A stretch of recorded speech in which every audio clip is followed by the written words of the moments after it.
Alors, merci et bonjour à tous.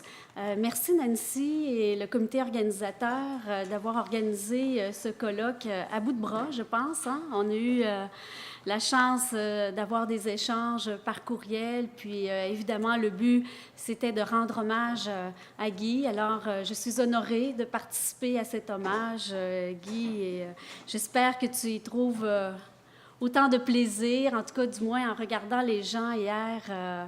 On a beaucoup apprécié ton discours d'introduction. Alors, j'ai changé le titre de ma présentation parce que je trouve que ça va bien avec l'éthique. Quand Nancy m'a interpellée pour me dire « envoie-moi un titre, envoie-moi un résumé », on se dit toujours « bon, OK, vite, vite, vite, je vais proposer un titre à la lumière de mes expertises », mais comme on dit, l'éthique est une réflexion en chantier. Eh bien, mon titre a été une réflexion en chantier et c'est le titre qui est beaucoup plus à propos aujourd'hui pour la conférence. Pour commencer, je vais vous raconter une histoire concernant ce livre-là, parce que Nancy nous a interpellés pour commenter différents chapitres. Alors, notre groupe, on avait le chapitre 4. En 2004, le livre « Éthique, dit et non dit, contredit et interdit » sort. Je pense que j'étais une des seules à ne pas l'avoir lu en 2004. Tous mes collègues en éthique en parlaient. Je ne l'avais pas lu, j'avoue. Et en 2005, je pars en Europe et je me dis, là, je n'ai pas le choix, j'ai 8 heures de vol. Je pars avec le livre, avec un très petit sac à main, pas de papier, pas de crayon. J'ai dit, j'ai le livre, je le termine durant ce trajet. Et pendant que je suis à la porte d'embarquement, je vois un individu et je le regarde parce que je suis très impressionnée par cette personne-là, mais on est en 2005, n'oubliez pas. Retenez ça. Et j'ai juste dans ma main un livre. Et je vois les gens qui passent devant cet individu-là. Certains ricanent, d'autres passent devant comme si rien n'était. Puis je suis un peu estomaquée face à la réaction des gens. Puis je me dis, c'est incroyable qu'on fasse ça. Et je me dis, bon, j'ose, parce que je suis un peu timide, pour ceux qui me connaissent bien. Je me dis, bon, j'ose, je vais m'asseoir à côté, puis je vais lui dire toute mon admiration que j'ai, puis on se met à discuter ensemble. Puis je le sentais très triste. Je voyais que c'était une personne triste. Et on a échangé, pas longtemps, parce que, comme vous le savez, quand on attend l'avion, on est appelé, puis on doit embarquer. Et j'ose une deuxième fois en lui disant « Pouvez-vous signer ce livre? » Alors, il me dit « Oui, pas de souci. » Et il se met à signer ce livre. Et il dit « Est-ce que c'est vous qui l'avez écrit? » J'ai dit « Non, non, je n'ai pas écrit ce livre-là, je ne peux même pas vous en parler. » J'ai dit « Mais en tout cas, en ce moment, dans notre groupe, tout le monde en parle et je vais m'y mettre. » Et je lui dis à la fin, je dis « Pour moi, vous reflétez ce que j'appelle un leadership éthique. » C'est ce que je lui dis. Alors, on se serre la main, on embarque dans l'avion, puis rendu à Montréal, nos chemins se séparent. Et là, je m'installe pour mon prochain vol et je regarde sa signature, etc. Vous ne savez pas toujours, hein, j'aime ça créer un petit suspense. Là, et je voulais juste vous montrer, hier, j'ai dit, c'est vrai, je vais prendre une photo quand il a signé mon livre. Alors, vous voyez bien la date 13 mars 2005. Alors, je me dis, bon, je m'installe et je lis. Puis, ce que j'aime faire dans un livre, c'est toujours de lire la préface, à qui l'auteur dit ses remerciements, qu'est-ce qu'il souligne, etc. Et évidemment, notre cher Guy avait un exergue particulier dans son livre. Et là, quand j'ai lu l'exergue, je me suis dit, mon Dieu, que la vie fait bien les choses. J'étais estomaquée de lire qu'est-ce qu'il disait. Octobre 2003, livre sur le génocide rwandais, entrevue de l'ex-général Dallaire qui refuse le déni de responsabilité proposé. Mais vous avez fait ce que vous pouviez, vous ne pouvez être tenu responsable. Et il répond, comme chef des forces de la paix de l'ONU, j'avais une mission. Empêcher qu'arrive ce qui est arrivé, j'ai échoué. Je n'ai donc pas fait ce qu'il aurait fallu faire. Comment décliner ma responsabilité devant tant de morts? Donc, vous l'avez reconnu, c'était le général Dallaire qui était là dans ce moment de sa vie. Je ne sais pas si vous connaissez, les gens connaissent bien l'histoire du général Dallaire, comment il a été marginalisé quand il est revenu, mis de côté. Certains le voyaient dans Ottawa sur un banc de parc, abandonné, il était en choc post-traumatique. Et moi, j'étais vraiment outrée par cette réaction-là à l'époque, parce que je trouvais justement que c'était un homme qui avait fait preuve d'un courage moral exemplaire, c'est-à-dire de défier l'ordre établi. Donc, j'ai beaucoup souri quand j'ai commencé la lecture de votre livre, parce que je me disais, mon Dieu, la vie, parfois, nous fait des cadeaux. Et en 2015, ma faculté l'a invité pour qu'il fasse un discours lors de la collation des grades.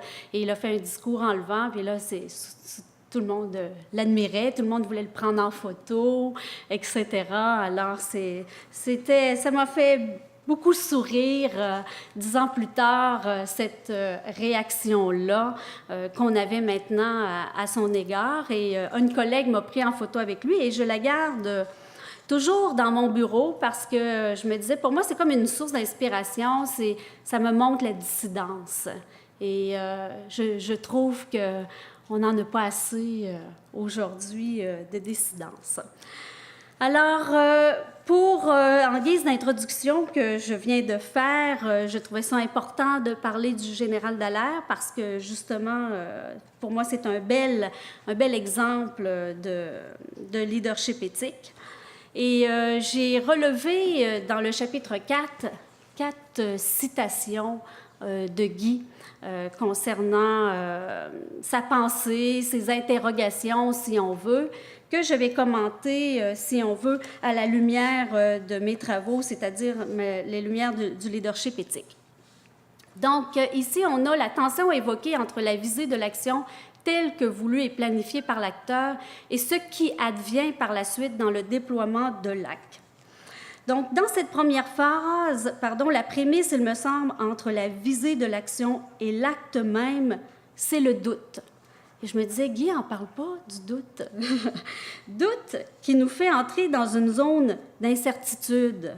Une incertitude qui enclenche le questionnement, une forme de délibération interne. Et une fois le doute passé, eh bien, advient la volonté, à mon avis, c'est une proposition que je fais, qui permet de sortir de l'embarras du doute, une volonté d'agir ou pas. Le doute, je l'ai vu chez la plupart des gestionnaires en éducation parce que le matériau sur lequel reposent les travaux sur le leadership éthique proviennent justement des gestionnaires en éducation. Et la phrase qu'ils avaient constamment, c'est « Est-ce que c'est correct d'agir ainsi ?» C'était souvent ce qui les rendait incertains et qui, après maintes délibérations, les sortait justement de cet embarras-là. Et la deuxième phrase, la contradiction est inhérente à ces pratiques de défense et de protection d'une autonomie qui refusent le risque de se perdre et sacrifient du même coup la liberté à des impératifs de sécurité, inhérente aussi à des actions inscrites sous le signe de la responsabilisation et tournant finalement à la normalisation par la soumission conformiste. Une semblable contradiction marque aussi des interventions qui pourraient aider des personnes à sortir de la marginalité sociale, les stigmatisent et du même coup les marginalisent encore davantage. Eh bien, ce qui m'a frappé concernant le général Dallaire, c'est qu'il n'a jamais douté devant l'horreur. Agir pour lui est devenu un impératif faisant fi de ses intérêts personnels. Et c'est la conversation que j'avais eue avec lui justement à l'aéroport. Avez-vous eu des doutes? Il m'a dit jamais. Alors, ça m'avait assez frappée. Alors, on peut penser que de ne pas avoir de doute, c'est d'être confronté à des situations extrêmes, telles que le manque d'humanité, dans le cas du général Dallaire, mais il n'en est rien.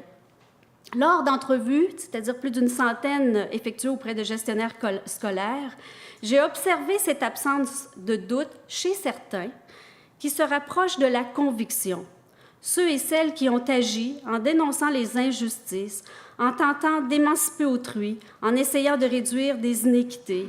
Mais malheureusement, ils ont été souvent, comme le dit ici Guy, marginalisés. Ce que je voyais aussi chez ces individus-là, c'est qu'ils se mettaient tout de suite en dissidence et ils assumaient cette dissidence-là.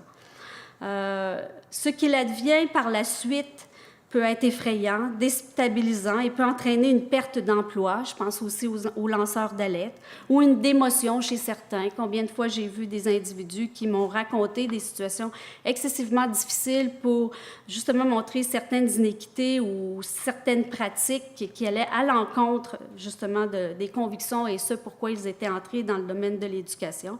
Mais ils en ont payé le prix et parfois même leur carrière.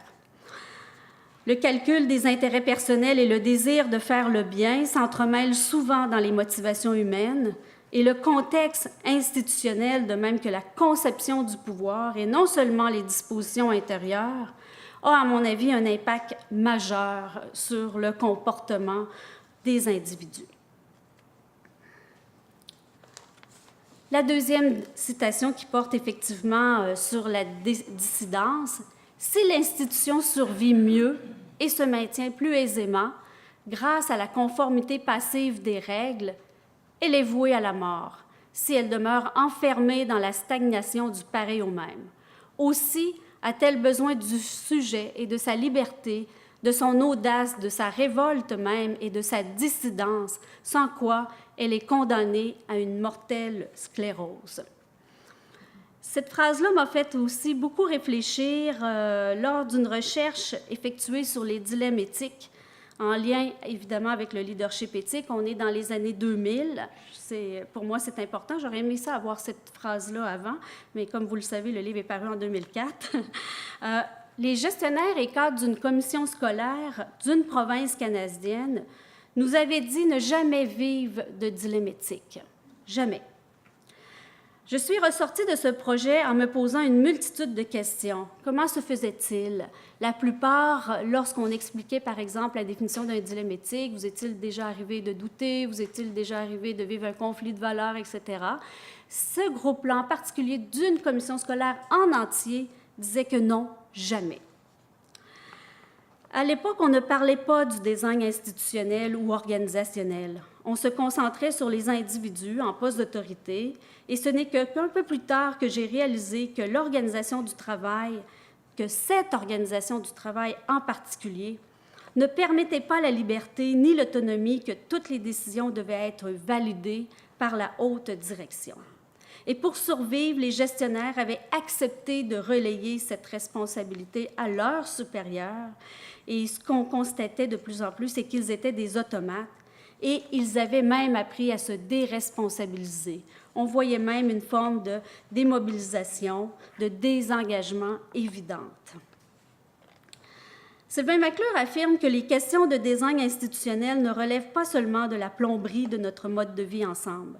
Elles sont partie intégrante de nos questionnements éthiques les plus importants. Et cette approche n'implique pas seulement l'adoption de lois, mais appelle aussi à la mise en place d'une gamme de dispositifs de procédures et de contre-pouvoirs. Aussi, devant les défaillances humaines, il faut être conscient qu'il y a des dispositifs institutionnels, lorsqu'ils sont utilisés adéquatement et sont réellement implantés, peuvent aider justement à contenir la faiblesse de la volonté, mais dans une visée éthique. Il est nécessaire, à notre avis, de mettre en place des mécanismes qui favorisent justement cette autorégulation, mais aussi qui permettent d'exercer justement un jugement éthique.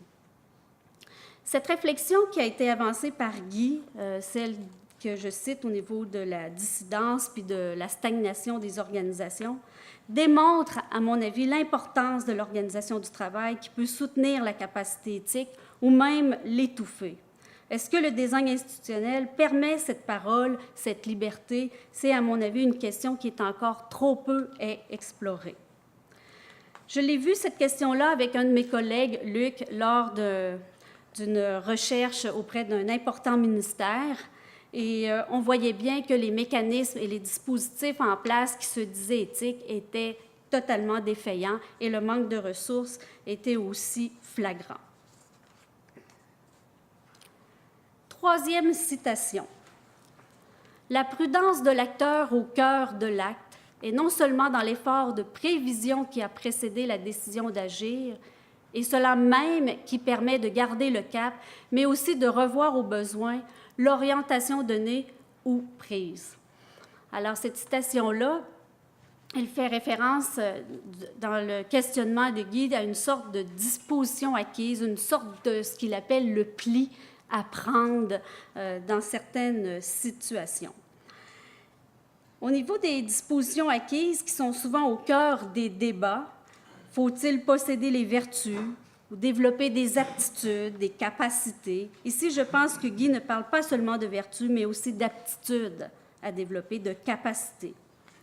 Les recherches que j'ai menées au niveau du leadership éthique ont souvent démontré que plusieurs individus possédaient des aptitudes au leadership éthique tel que je l'évaluais, c'est-à-dire à partir d'une théorie, à partir d'un cadre conceptuel, avec ses limites et ses forces, évidemment, en retenant ici, pour les besoins, 3 caractéristiques ancrées dans les théories morales.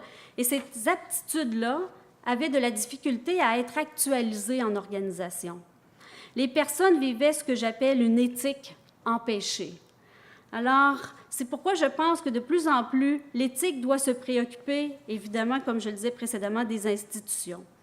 Et l'approche institutionnelle qui ne veut pas s'en tenir aux exhortations morales prend les personnes telles qu'elles sont, c'est-à-dire avec leurs forces, leurs vulnérabilités, et surtout inscrites dans des contextes particuliers qui peuvent les inciter à poser des actions qu'elles n'auraient peut-être pas commises dans un autre contexte.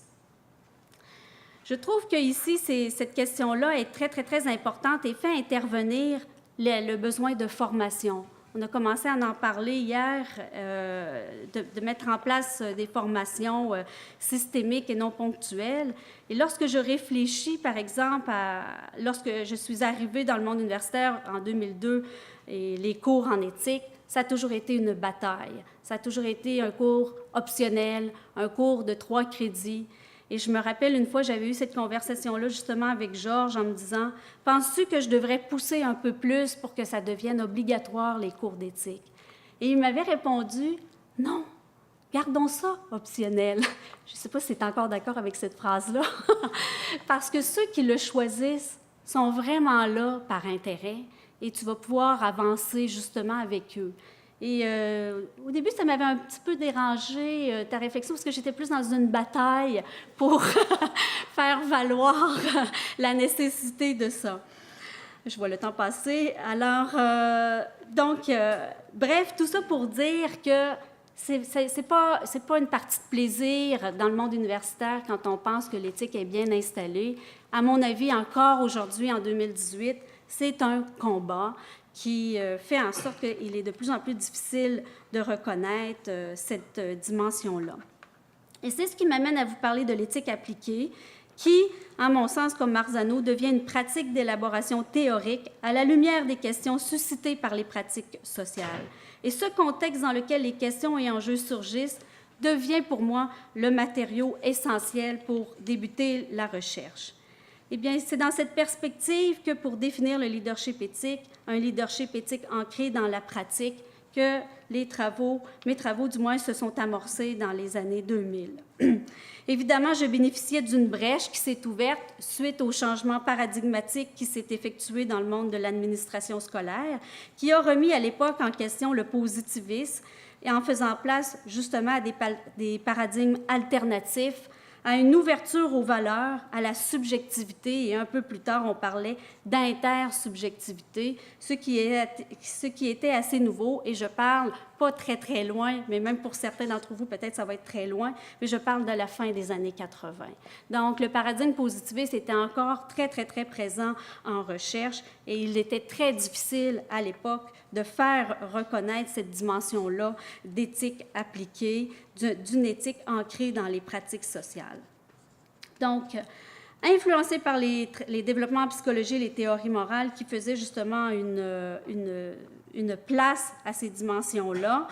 Les travaux de l'époque, dans le paradigme positiviste, mettaient beaucoup plus d'importance sur les traits de personnalité, sur le style, sur les vertus nécessaires à l'exercice d'un tel leadership, sans faire de lien avec les milieux de travail, et le poids reposait exclusivement sur l'individu. Comme Guy l'affirme, la responsabilité du sujet éthique est étouffée par les contrôles imposés, et seule la liberté peut lui donner vie et corps. Et cette liberté va de pair avec la culture, le design des milieux de travail. Et la recherche empirique dans ce domaine ne fait qu'augmenter. Les frères ennemis, rapport entre pratique et théorie. Alors, ce que je veux mettre en lumière, dit Guy, c'est l'importance que soit retrouvé et libéré ce savoir pratique qui fait la compétence propre du praticien, qui lui permet de savoir faire dans le feu de l'action ou dans les imprévus de l'acte tel qu'il advient. Ce savoir-faire déborde en les intégrant, le savoir quoi faire et le savoir comment faire en tenant compte des visées de départ revues à la lumière de ce qu'il advient. Donc, on retrouve dans cette proposition-là, justement, ce rapport entre la pratique et la théorie qui est encore, à mon avis, sous tension, qui fait en sorte qu'on reconnaît la recherche quand elle est recherche fondamentale. Et c'est encore le cas, malheureusement, en 2018. Et alors, je pense que plus on va posséder, justement, d'études empiriques ancrées dans le réel, ça devrait diminuer, du moins s'équilibrer, à mon avis, tel est mon souhait. Je disais dans mon résumé que je vous ai soumis au tout début de septembre que j'allais vous présenter une proposition de définition de leadership éthique. Je trouvais qu'elle était en lien, et Guy, tu pourras me le dire si tu en as envie, avec justement cette visée d'éthique ancrée dans le réel. Eh bien, la proposition que j'en fais, c'est que le leadership éthique est vraiment une pratique sociale qui permet l'exercice autonome du jugement professionnel. Il est une ressource basée sur 3 dimensions éthiques que j'ai étudiées pendant longtemps, telles que la sollicitude, la justice et la critique, mais c'est aussi une capacité et un pouvoir qui permettant d'agir de manière pleinement responsable. Et de manière optimale, le leadership éthique est l'exercice d'un pouvoir qui se fait avec les autres et non un pouvoir sur autrui. L'ancrage dans une pratique sociale est un premier élément important, une façon de faire, une action individuelle ou collective, socialement transmise ou envisagée dans un contexte, et l'aspect contexte est majeur. Et l'exercice autonome du jugement, qui est une composante essentielle en éthique, d'où il est de plus en plus difficile d'exercer, étant donné que ce jugement peut être suspendu, anesthésié ou sous influence. Il peut aussi être tributaire de nos environnements de travail qui sont, comme Guy l'a mentionné hier, de plus en plus contrôlants et ne permettant pas son exercice. Fait-on confiance aux professionnels? Ni n'accorde ces espaces de délibération et de liberté. Peut être une ressource. Ici, on a la notion de capacité qui mobilise des savoirs éthiques, et ces savoirs nécessitent un apprentissage. Et ici, je me suis concentrée sur ces 3 ressources provenant des théories morales, étant donné le design des travaux poursuivis, et d'un pouvoir avec les autres qui est une autre composante importante car elle fait appel au dialogue pour trouver ce qui fait sens, les significations, les acceptabilités ancrées dans les contextes qui évoluent, dans ce qui est juste de faire. Aussi, cette idée de pouvoir avec les autres, et ici, je fais un clin d'œil aux perspectives féministes qui ont déjà préposé cette conception-là depuis belle lurette, fait aussi intervenir la responsabilité qui devient une sorte de co-responsabilité conscientisante dans un monde qui est de plus en plus complexe. Et il est difficile de porter le poids seul des responsabilités. Alors, en guise de conclusion, j'ai repris ici, Guy, une photo, parce que j'avais vu que tu avais choisi une image, je ne sais pas si tu l'as choisie, j'ose l'espérer, une image fractale d'elle. Et je trouve ça très intéressant, justement, toute cette montée artistique d'images fractales où des expositions sont de plus en plus présentes. Et je me disais, les ailes, bien, j'imaginais que c'est pour libérer, justement, le jugement, la parole, que ça avait été choisi. Eh bien, je trouvais qu'au final, dans les 4 citations que j'avais choisi de mettre en évidence aujourd'hui, c'était de voir que, puis on l'a vu dans le discours d'hier, c'est que Guy nous a montré que l'éthique prend racine, certes, dans notre héritage personnel, professionnel et socioculturel, mais Il s'ancre surtout dans nos pratiques quotidiennes, à mon avis, et se renouvelle grâce à notre développement professionnel continu, d'où l'importance de la formation qui est, à mon avis, est un énorme chantier qui mérite qu'on s'y attarde encore pendant plusieurs années. Alors, merci de votre attention.